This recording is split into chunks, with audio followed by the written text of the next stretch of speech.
Hello and welcome to Ticket Manager's All Access interview series, engaging leaders from across the sports marketing spectrum to identify and explore critical issues in the business of sports, entertainment, sponsorship, activation, ticketing, hospitality, and even more. I'm your host, Jim Andrews. Joining me on this episode is Jeff Hundley, CEO of the Allstate Sugar Bowl. Jeff, it's a pleasure to have you. I really appreciate you being with us. Thanks, Jim. Good to be with you. I'd like to start off with I find the bowl business that you're in really fascinating. I've had a few guests recently from that area, but you're my first bowl CEO. So can you just give us a typical kind of day in the work life of someone in your position, during the off season for college football, then maybe how that changes as your game approaches in the fall and early winter? Sure. We sit around with our feet up on the desk 364 days a year and then get ready on January 1st. There you go. No, I still get that all the time when I meet people for the first time and they find out that I work for the Sugar Bowl. I'm often asked, that's a full-time job? and I resist the temptation to challenge them that I think it's more full-time than their jobs. But for example, I just got out of a meeting. We are involved, have been for a decade now, involved with Nike and the Drew Brees Foundation. After Hurricane Katrina, we got involved and did a $10 million rebuild of a playground here in the city that had been devastated by the hurricane. And we've followed that up. We rebuilt the gymnasium area, build a new football stadium, build a track complex. And since then, our funding has gone towards programming at that facility for young people in the city. So we've, all sorts of competitions, after school programs and what have you that we stay involved with, as part of our community give back. We work for the Sugar Bowl Committee is a volunteer organization comprised of roughly 125 volunteer members who are all successful in their own right, business leaders, attorneys, doctors, et cetera, all who, have an affinity for and love for the city of New Orleans. And we work as a staff for them. They comprise 35 different working committees that run the gamut from, the entertainment to ticket sales to stadium operations and the like.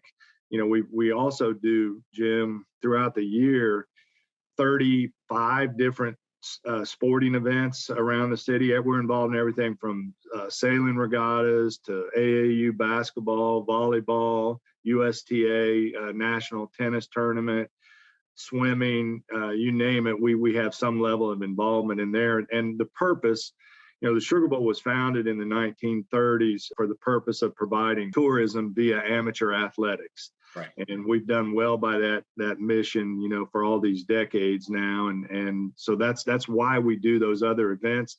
We're purely amateur in nature. We don't get involved. The sports council here in the city handles the Super Bowls and the NBA All-Star games and the like, but we're involved with Final Four, CFP national championship games and the like, and manages to keep us very busy throughout the year. We're one of the smaller bowl staffs in terms of the major bowl games. We've got 11 full-time employees, so we're lean and mean, but we've been able to get it done, and primarily due to a very active and engaged volunteer base. So they've done well for us and help us to help New Orleans shine every time the college football world comes to town. The thing about bowl games is they are such, especially one that's been around as long as the Sugar Bowl, such community institutions. And I think, those of us who see them on television and know the role they play in college football sometimes forget that the kind of the other side of it, really being important members of the cities and markets that they're in. We just finished, a couple of weeks ago, we operate and fund the local chapter of the National Football Foundation. And there we recognize, 30 different student athletes. For the first time, we had a female football player that was recognized for excellence on the field as well as in the classroom. And so we we take pride in doing that. Archie Manning's on the Sugar Bowl committee, and Archie is the MC of that event and speaks about the accomplishments of each of the honorees. And then at the end of it, we awarded $60,000 in scholarships. We had 5 different recipients that shared that $60,000. And another thing that we're proud of, we do the Greater New Orleans Sports Hall of Fame every summer, where we induct deserving people from New Orleans or who made their sporting reputation in the city. Uh-huh. So yeah, we managed to stay busy throughout the year. It definitely sounds like it. And New Orleans is, I would think, a very important part of the Sugar Bowl brand, if you will. Is it important that the Sugar Bowl have kind of a distinct brand identity when you've got all of the other bowl games that are out there? And if that's correct, if I'm kind of right in that, how would you describe the Sugar Bowl's brand identity? You hit the nail on the head there, Jim. Without a doubt, brand is important to us, and we first and foremost, excellence is what we hope our brand stands for. But we also, it's a marriage of athletics, college football in particular, and culture. Mm-hmm. We feel like we provide a service to the schools, coaches, student athletes who participate in our annual game, introducing them to a culture that's unlike any other in America, one that's fun, one that's exciting, one that's unique. And certainly we try to capitalize on all that and try to show them the best that New Orleans has to offer every time they come to town. And we feel like, we've been successful and the brand's been successful. Certainly having Allstate as a partner, fits right in with us. They're known for excellence and class. We'd like to think that emanates from our brand and from the individuals involved with it. And so it's been a good marriage for a long time. You actually anticipated my next question, which is going to be about Allstate. That's a 16-year partnership now, I believe. And obviously Allstate's got a great reputation for being a long-term supporter of the sport of college football and athletics, and also known for doing some great activations, and whether that's television advertising or things that are on site. Given that Allstate has so many different relationships, kind of across the sports spectrum, what are they really looking to achieve through the Sugar Bowl? And since that relationship is now 16 years old, how do you keep that kind of fresh and interesting for the fans who you want to make sure that are getting the message that Allstate wants to put out there? Absolutely.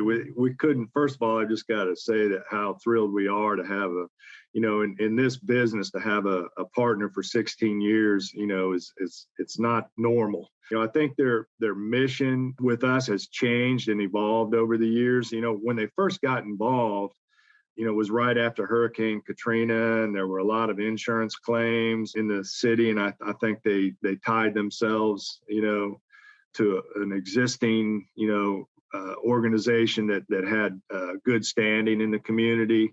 Felt like that made sense for them because it didn't matter what the insurance carrier was at that point in time after Katrina. Everybody was mad at their insurance company, trying to get their houses and lives rebuilt and what have you. And it made sense for them to tie into us at that point in time. But as it's evolved and times, gone by, they really are interested in marrying what I just said earlier about our brand, marrying college football and culture and music in particular. And so they've done a fan fest almost every year for the last decade, right in the heart of the French Quarter. We told them that's where it needed to be in order to have the captive audience. And it's a free event that they've done. And, they've brought in, music acts from Usher to Imagine Dragons and beyond. And it's all free to the public. And, actually has been tied into further on the culture side to the Dick Clark New Year's Eve show. We had a run there 3 or 4 years prior to COVID where, that was televised, nationally. And so it was a good marriage there, followed by, great college football game. The game itself allows them to showcase their good works team, which is student athletes football players who have done well in their communities and on the give back side. And we always honor them and recognize them as part of the festivities here. So, it's made sense on a number of different levels, and we're grateful for it, and hope it continues. We have 4 more years under contract with them right now, and we're looking forward to 4 great years and beyond that. Digging a little deeper into kind of the business side, and particularly the relationship with the corporate partners, and obviously in the bowl game landscape, you've got broadcast partners and in there as well, ESPN, as well as the CFP. But one of the things that a lot of the professional sports and even like the individual university programs are doing nowadays is really accessing their fan data and getting insights on who's coming to all the games and buying the season tickets. That's a real top priority, and a lot of sponsors are hoping to get those insights. They can do better programs. Is it a challenge for a bowl game like yours to compete in that area, because you don't have that kind of the season ticket base or that kind of consistent customer base year to year? The answer is yes. It's difficult. We've all been trying to get our arms around that. Most recently, the organization that serves as the trade association for all the bowl season is trying to see if there's a way that we can't collectively, as all 40 plus bowl games, get together and mine our data that way, and that perhaps that would have value to sponsors going forward. But fans change from year to year, and so we have a local season ticket base, but again, our purpose is tourism. So we're trying to drive people from out of town as much as possible to fill up the hotels and the restaurants and what have you. And so, the large majority of those who are in attendance on game day are out of towners who, when we have 2 different teams the following year, you can basically throw out that data to some degree. I think, maybe college football fans in general have some unique and identifiable characteristics that would be of value, but it's not something that I can tell you that we have cracked the code on just yet, but we're busy working on. We realize the importance of data. We hear it every day, and as we talk to sponsors, and it's something that again, we're hoping that as a group, if we can get together as the entire bowl season organization, that there might be some value there that would serve everybody's interests. Well, that makes a lot of sense, for sure. When you look at the many issues that are facing college football right now, from playoff expansion, conference realignment, NIL rights, the live game TV broadcast versus streaming options, that's a lot, right? Obviously, I'm just wondering in general. We don't have time to dig into each of those individually, but just in general, how does that kind of situation where there's so many moving parts impact your planning, for the future of the Allstate Sugar Bowl? Well, again, we're interested observers. We aren't involved a lot in the decision-making process. We certainly have been sharing our opinions on matters as they affect us. But yes, this is one of the most dynamic times of change in the history of college athletics. And we're admittedly a very tradition-laden organization, and it's been preaching to our committee for the last several months that we need to be ready to adapt and change and overcome and welcome the change as it comes, as opposed to trying to resist it or hang on to something that worked in the past but is not going to work in the future for us. So I think the Sugar Bowl and the bowl system in general, we all really need to be able to be flexible in our thinking and our actions, and realize that the student athletes now are being rightfully so cut in on a piece of the pie, and we've got to figure out how we can contribute to that and how we can incentivize if need be, student athletes to make sure that our product stays strong. You know, it's become, you've seen, we're not hiding from anything. There have been opt-outs and players getting ready for the draft or entering the transfer portal, you know, in advance of bowl games, and we've got to give them a reason to want to come and play. You know, we can't just, you know, open up the doors and expect them to walk in as has been done, you know, for years and years. So it's going to require a new and deeper, more unique type of thinking than perhaps we've ever had to face. But it's one that, you know, having sat in the room with fellow executive directors at other bowl games, you know, everybody realizes as much and is ready to step forward and meet the challenge and create opportunity as a result of it.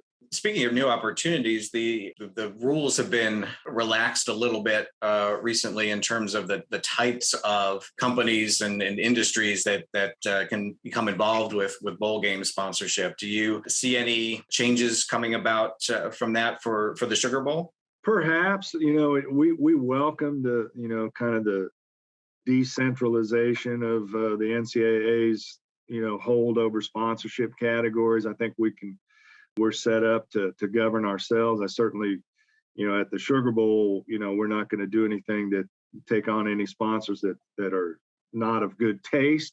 Right. But, you know, society's views on things have changed. And, you know, for example, you know, we're in a building here right now that does the Caesars Superdome now, and they have a big footprint in this area. Caesars does, and that's something that we've been talking to them for a few months now. It's something that, you know, in the past, you know, was taboo, and something that we're going to take a look at and see if we can't come to an agreement on something that makes sense for them as well as us. So, yeah, we've got to be open to new thinking, and you know, quite frankly, we're going to have to create and come up with new revenue, because it's going to cost more going forward in order to incentivize and keep the product strong, you know, keep student athletes interested and excited about playing at our venues. And so, you know, that's going to require more resources. And so we have to, you know, it's a survivalist almost mentality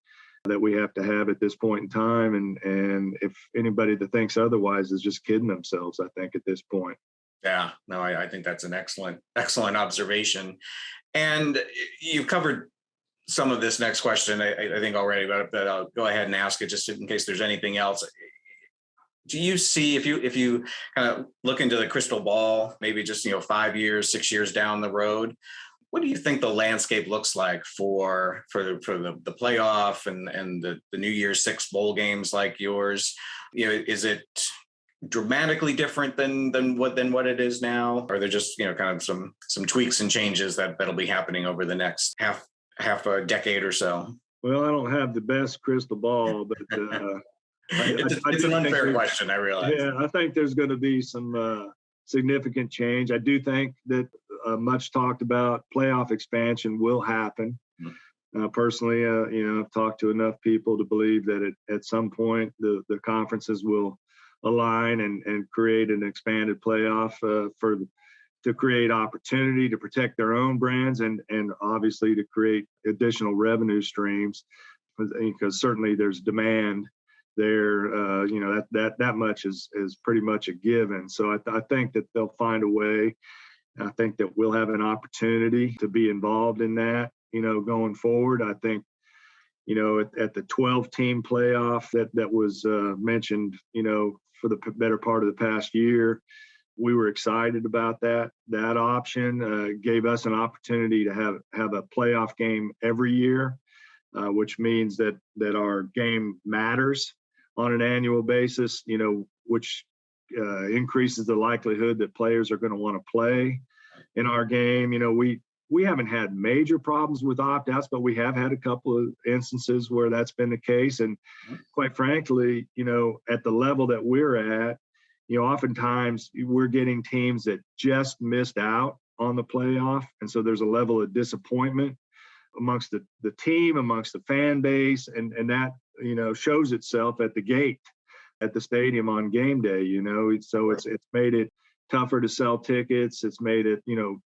made us focus more on the local community, which is counter to our tourism mission. But in order to survive and generate the needed revenue, we've had to turn and focus on the city in those off years when we're not hosting a playoff game. But I think that it's going to look a lot different. The university sides, everybody's going to have to adapt, and it's a new reality that the student athletes are carrying some sway right now, and they're going to be accommodated in some form or fashion as we go forward, and it's going to be incumbent on all of us who have enjoyed the system that existed for so long. It's going to be incumbent on us to take part in that and to assist the student athletes and as best we can and keep the whole enterprise moving forward.